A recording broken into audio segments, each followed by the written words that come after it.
Hey guys, musicninjamat here. Finally got a chance to go and see Fantastic Beasts: The Crimes of Grindelwald. It took me a while because every Harry Potter film I've been to see with my mum, and so now I've kept up that tradition and I always wait until we're both free to go and see these movies. Aren't I adorable? So I'm going to be talking about the points that stood out for me when I was watching the film. There will be spoilers throughout this video for the movie. As I talk about it, you'll realise my overall kind of feelings on the film were that I was a bit disappointed and I wasn't a huge fan of this movie. However, it did have some good elements in it. So the plot itself, I found quite hard to follow. This may have just been me. I thought it jumped around too much. I thought once it was picking up steam, scenes would drop in to just disturb that. Like the Grindelwald scenes felt quite intrusive. Didn't actually hate Johnny Depp as Grindelwald as much as I thought I would. I thought his kind of arc was really interesting. I also just found, and again this may have been me, but that people's motivations weren't always made very clear. This movie as well just had a seriously dark tone, and that is set at the very start when Grindelwald has kind of taken over his base of operations and his followers just like straight up kill this kid. This kid is sat calling for its parents,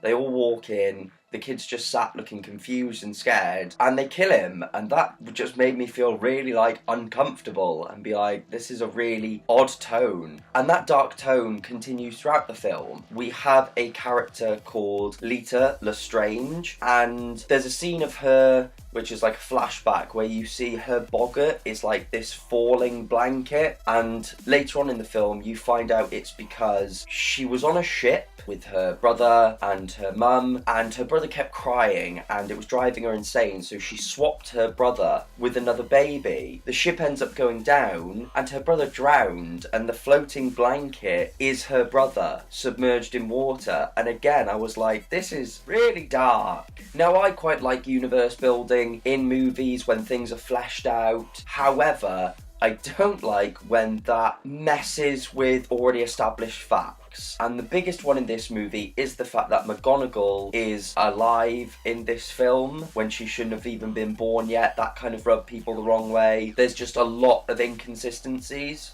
And the other thing with this film, and I've seen other people have said this, it suffers from similar things to the Star Wars prequels and the Hobbit trilogy, where this film is so desperate to connect to the Harry Potter films. Like, don't get me wrong, I thought it was cool we saw Nicholas Flamel, but then when we see the Philosopher's Stone, it's kind of like, there's no reason, we get it, it's the Philosopher's Stone from Harry Potter. And Nagini is getting a backstory. Nagini is a woman that has like a curse on her and she can change into a snake, but eventually she won't be able to change back. And I just think, well, we didn't need a backstory for Nagini. She was a snake, like, end of. And I feel like they're focusing so much on existing Harry Potter characters that it makes our current cast really suffer. Like, this should have been its completely own separate thing. Now, the spells in this movie, visually, look amazing and they're really fun, but they seem incredibly overpowered. There are spells for everything, and there's a scene where Newt's doing all this detective work using spells, and then in a following scene everyone's holding umbrellas, and I'm thinking, well, surely you don't need those. Like, there needs to be more rules established for what magic can and can't do, because one minute it seems like it can do anything you can imagine, and the next there seems to be limitations. So another big theme with this movie is, of course, the allegiances. You know, people are always going to have to pick a side, and there are some surprises. So Queenie, she ends up siding with Grindelwald because he plays on the fact that she wants to get married to Jacob and the wizarding community frown on that, and Grindelwald says, well, you should be free to be able to love. So she joins him. She really annoyed me in this film. She went from quite sweet and charming to just irritating, and a lot of the characters from the first one, I didn't connect with them as much here. Credence sides with Grindelwald, and Credence is just looking to find out who he really is, and it's implied that he's a Lestrange, that he is Lita's younger brother that died, and that's when Lita tells the story about there's no way he could be my brother because I killed him. But Credence is actually revealed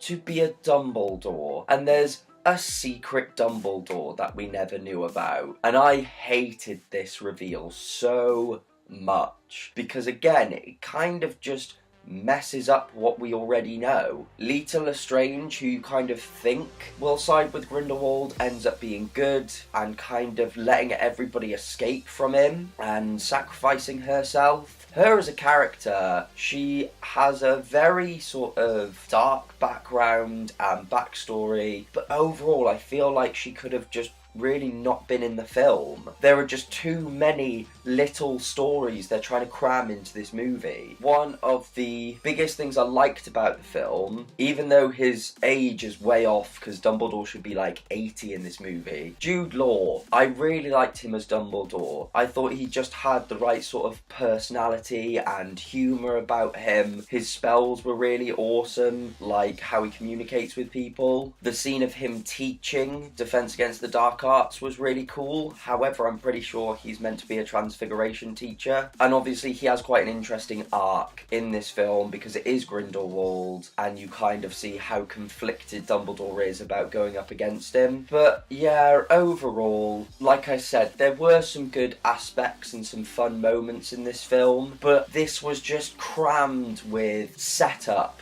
for future films, and they tried to throw too much into this movie and too many characters with their own things going on, and the way it was handled, I just didn't like the execution of it all. I'm still obviously going to be watching the future films and I hope that they get better from here, but anyway, those were sort of my reactions to the movie. Let me know your reactions. What did you like? What didn't you like about the movie? Thank you so much for watching, guys. Don't forget to like, comment and subscribe, as it really helps the channel out. Check out the links in the description down below. Check out the whole channel, especially the playlists, and I will see all of you in the next one.